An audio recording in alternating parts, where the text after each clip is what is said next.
भगवान श्री कृष्ण ने जब मोहिनी रूप धारण किया तो उनके सौंदर्य को देखकर 33 करोड़ देवी देवता मोहित हो गए और सभी देवताओं के मन में यही कामना हुई कि ऐसी सुंदरी उनकी पत्नी बन जाए।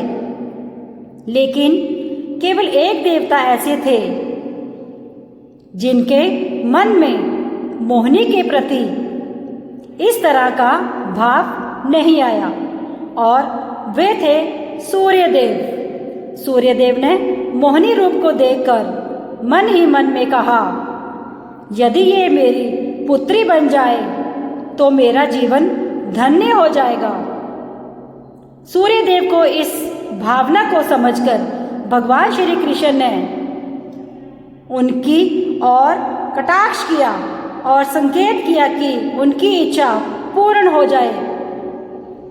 समय बीतने के बाद सूर्य देवता ब्रज भूमि में वृषभानु महाराज के रूप में अवतरित हुए। वृषभानु जी ने तपस्या की और ब्रह्मा जी से प्रार्थना की कि उन्हें ठाकुर जी की पुत्री के रूप में प्राप्ति हो जाए। ब्रह्मा जी ने उनकी प्रार्थना को श्री हरि तक पहुंचाया।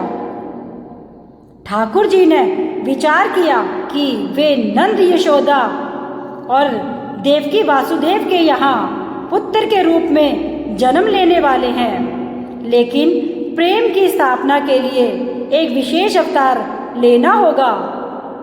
ठाकुर जी ने अपने रूप को दर्पण में देखा और उस दर्पण में उन्हें ऐसा रूप दिखाई दिया जो स्वयं ठाकुर जी को मोहित कर गया।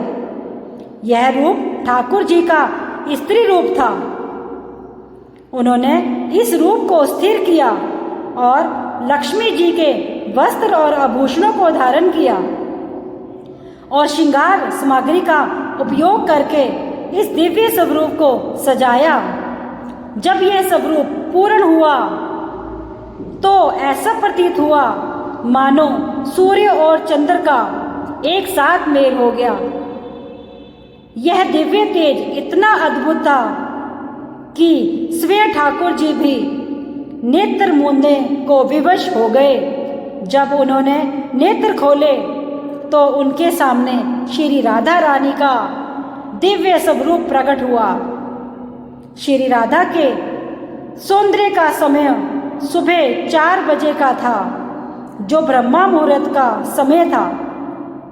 भगवान के अन्य अवतारों का प्रकट हुआ दोपहर 12 बजे या रात्रि 12 बजे होता है, परंतु राधा रानी का जन्म ब्रह्मा मुहूर्त में हुआ, यानी कि सुबह हुआ, जो नए दिन की शुरुआत का प्रतीक है। यह इस बात का संकेत था कि प्रेम का प्रकाश संपूर्ण विश्व में फैलने वाला है। राधा रानी के अवतरण पर वृषभानु महाराज की और कृतिका माता के घर उत्सव मनाया गया। सभी गोप गोपियां ब्रजवासी आनंद में झूम उठे, लेकिन एक अद्भुत घटना ने सबको चकित कर दिया, सबको हैरान कर दिया। राधा रानी अपनी आंखें नहीं खोल रही थी। वृषभानु महाराज और माता कृतिका इस बात को लेकर चिंतित हो गए। वह कई साधु संत और विद्वान उनके दर्शन को आए, लेकिन किसी के भी प्रयास से राधा रानी ने अपनी आंखें नहीं खोली। तभी देवताओं के आग्रह पर नारद मुनि वहां आए। उन्होंने राधा रानी के पास बैठकर उनकी स्तुति की। नारद मुनि ने जैसे ही स्तुति गाई, राधा रानी ने पहली बार अपनी दिव्य नेत्रों से नारद मुनि को और देखा और उस समय राधा रानी का स्वरूप ऐसा था मानो मृगनयनी सुंदर बालिका अपने पालने से झांक रही हो। यह दृश्य देखकर नारद जी आनंद से झूम उठे।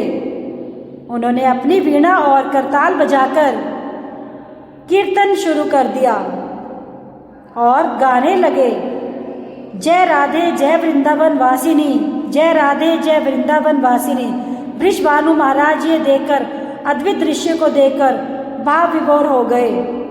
उन्होंने राधा रानी को प्रणाम किया और स्वयं को धन्य माना। उन्होंने अनुभव किया कि उनकी पुत्री कोई साधारण बालिका नहीं है, बल्कि साक्षात देवी है। इस प्रकार श्री राधा रानी का अवतरण प्रेम की स्थापना के लिए हुआ। ठाकुर जी ने ज्ञान, धर्म और वैराग्य की स्थापना के लिए कई अवतार लिए, लेकिन प्रेम की स्थापना के लिए श्री राधा का अवतरण हुआ।